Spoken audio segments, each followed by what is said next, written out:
Well, good morning, men, and excited to share with you another piece of the puzzle as far as living a life in integrity and walking to please and honor the Lord and garner the respect of other people, especially your spouse.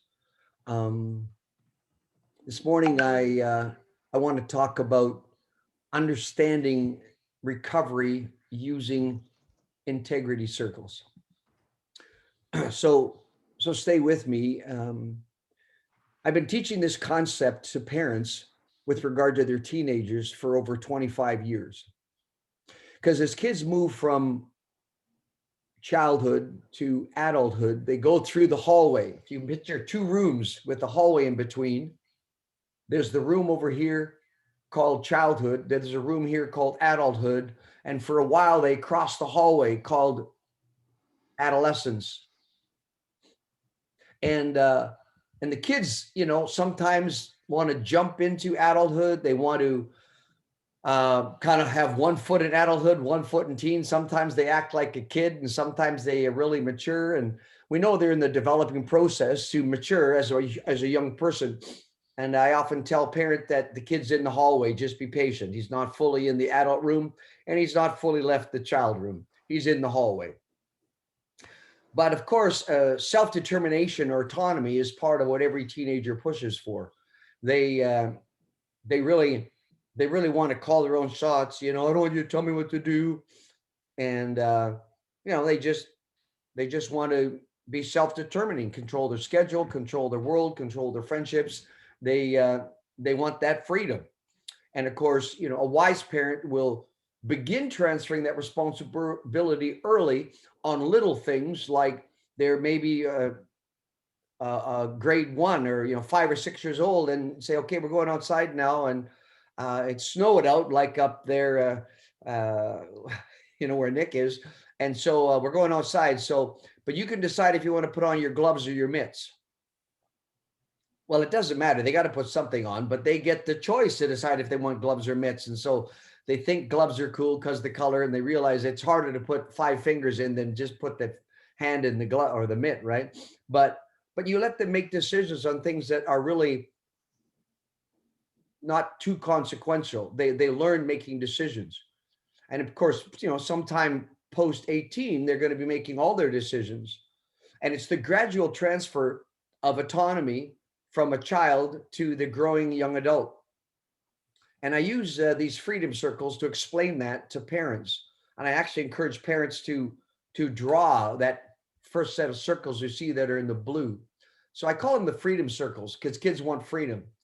And so when teaching parents and working with adolescents, I encourage them to use the diagram below to convey the message to their teen. This is the message.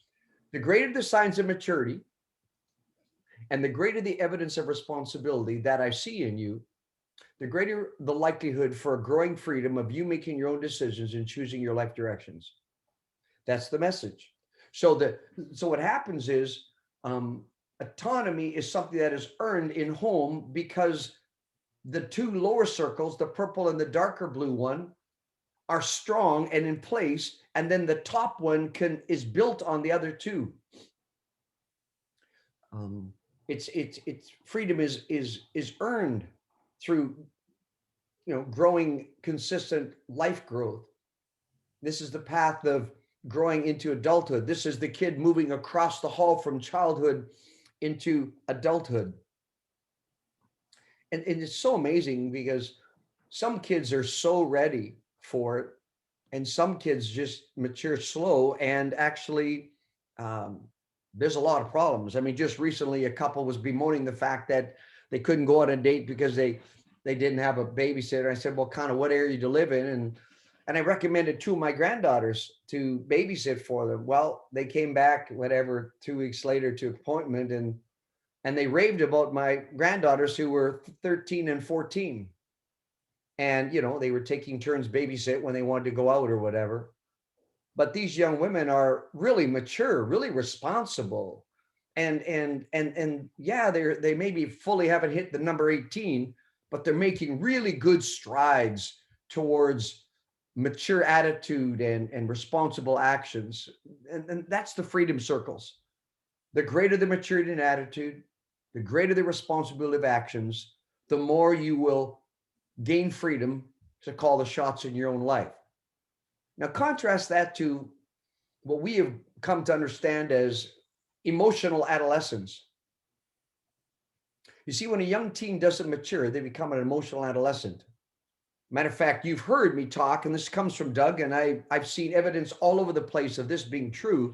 But what happens is when a young person gets addicted, like most of us had, at 11 to 14, all of the energy and space that was supposed to be used to move across the hallway, to grow in maturity and attitude and responsibility in actions, those things didn't happen. We stayed locked in with a self-absorbed, addictive lifestyle, and we remained like an emotional adolescent, like a whiny 14-year-old.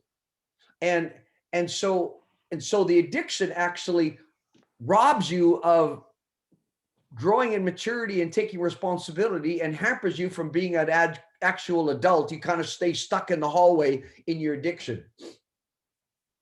And so this emotional adolescent is a life characterized by selfishness, excuses, and blaming. It is seen in their irresponsibility and immaturity. You can't just count on them, so you don't trust them with cars, cell phones, a life without curfews, etc.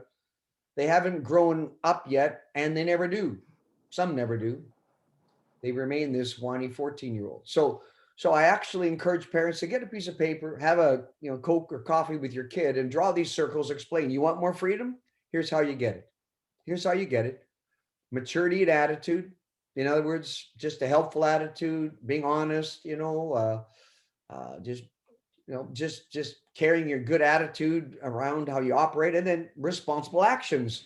If I ask you to do something, you do it. You don't make excuses. If I leave you to watch the other kids, everything goes well because you make good decisions, et cetera, et cetera. So there's the background of this concept we're going to slide to, because this is very solid wisdom for parents to teach their children. And you're starting to teach them likely around 11 or 12, and say sometime over the next 6 years, you're going to be making most, if not all, the decisions. Now slide on to the second page and understand the integrity circle as related to your recovery.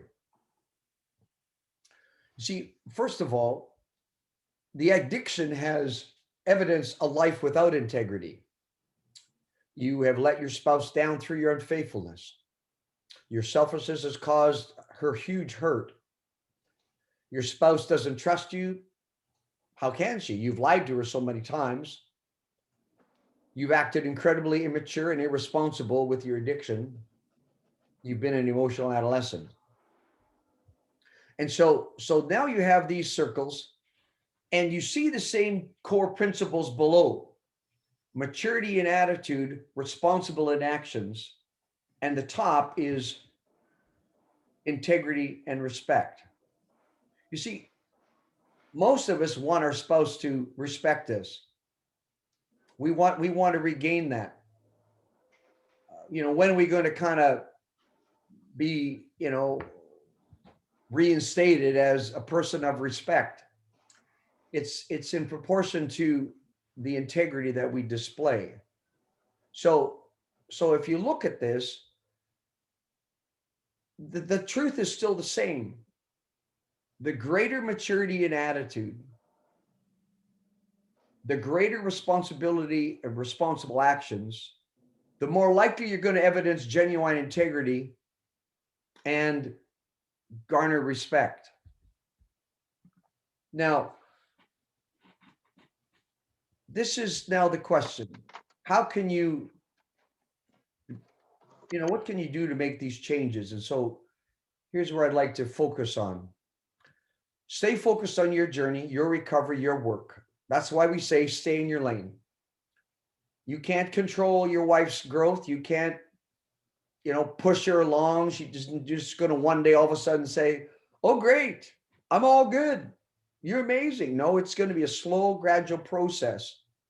And at the heart of that, you see in the three circles that are the red tones, a full surrender to Jesus is necessary. And any of you here who aren't people of faith, that the 12-step program says, that you need to uh, rely on a power higher than yourself and do God as you perceive him. Okay, we just put skin on it, and it's Jesus, and you give him everything and follow closely, and that's the greatest route to integrity. Because if you live today to put a smile on Jesus' face, everybody in your world's going to eventually say, I like where this guy's going. But now let's look at change your attitude. Showing a growing maturity evidenced by empathy, sensitivity, taking responsibility, humility, honesty, compassion, selflessness, and more. You see, when we're trying to come out of the mess we've created, you're going to have to eat a lot of humble pie. You're going to have to just own a lot of things. And there's an awful lot of humility and an awful lot of honesty, an awful lot of making amends, an awful lot of apologies. There's attitudes galore that have to be there if you're really going to reestablish integrity. But the opposite is often true of guys starting recovery. Their attitude includes excuses, justifying, minimizing, blaming, defensiveness, and childish angry tantrums. Interesting how just in the last couple of days, a spouse has told me, yeah, I got triggered by something, and he actually got angry at me. Well, that's not maturity and attitude. That's not being gracious. That's not being sensitive. That's not being aware of what your hurt has done. And talking to a lady last night that I haven't even counseled, her and her husband. We had a 15-minute just update, and her husband's had this affair, and they're separated right now, and just crazy. He's talking about all the pain that he's in. Oh my goodness. Grow up, become mature, and realize what your actions have done to your wife and your teen kids. But you see, this maturity and attitude has to happen, because that's one of the two foundational circles to reestablishing integrity and regaining respect. The other one is change your actions. You show responsibility by doing your work without her asking. Do you know how many wives talk to me privately? Should I be having to remind him? Oh, what are you? Still in the childhood room? You're not even in the hallway? Have you been doing your 12-step program? Aren't you supposed to be filling this out for Dr. Dave? And she sees stuff sitting there. It hasn't moved for, you see, you show responsibility by doing your work without her asking, by following through on your commitments. If you say you're going to do something, by checking in regularly, letting her know where you are, and by being accountable to other people and to her without whining. Oh, you have to control me now. What is this? I don't want to be controlled. Well, what do you think that sounds like? Go back to 14 and the kid just stuck in the hallway and he hasn't matured yet. He's the guy that's going to whine about the garbage. Oh, why should I take out the garbage? Why can't my sister take out the garbage? He's whined longer than it takes to actually taking the garbage out. But you see, by embracing accountability, living with boundaries, covenant eyes, growing your faith deeper, by responding to her triggers well, and by doing all of this without complaining, or the other side, getting some kind of award. I need an award for this. Look at all I'm doing, man. You should put a picture up in the entrance of our house saying, look at this guy. That's what you should do. So picture this: maturity in attitude, responsible in actions, with a full surrender to Jesus is the route to integrity. And I was trying to figure out how to best explain this, but integrity grows in a person as fast as a glacier moves. You don't just okay, today I have integrity because I worked on it yesterday. No, integrity is something that shows over time with consistency of behavior and maturity in actions, and and you just can't. Well, I'm 6 weeks clean. I'm walking with integrity. You got a good start going. God bless you. Um, but then you see integrity over time can't be overlooked. I mean, I had a wife tell me, well, I got to tell you, he is doing his work. I do respect that. We still got some weird attitudes and things, but I got to hand it to him. He's doing the work. We're not through this yet, but I got to hand it to him. He's changing. He's making the effort. That's what you're after. That your spouse can see a growing uh, attitude shift and a growing evidence of clear changes in actions. And that consistent commitment to growth and change is noticeable. Then you likely think, well, she's not noticing it enough. It's because you're still an adolescent wanting accolades. Do it because it's the right thing to do. Do it because you want to honor the Lord and look at the Lord in the face at night, and he and you go thumbs up, say we had a good day together, didn't we? And you say, yeah, Lord, we did. And so the conclusion is, if you show integrity, you earn respect. So here's what you have to remember, and this is the line, like I tell parents what they say to their kids. This is what I say to you. The greater your maturity and attitude, and the greater your responsibility and actions, the greater the likelihood that your growing integrity will gain or regain the respect of spouse and others. And of course, my famous line, boys make excuses, men make changes.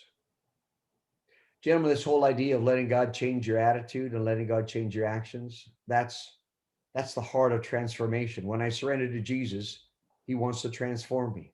He wants to remake me. He wants to mold me into, it says that he wants us to become like Jesus, that we should follow in his steps. So this idea of living in a way that honors the Lord, to live with integrity, with maturity and attitude, and responsible in actions, that will show integrity, and that will regain the respect you want and every man needs. We'll talk about it now, guys. Let's talk.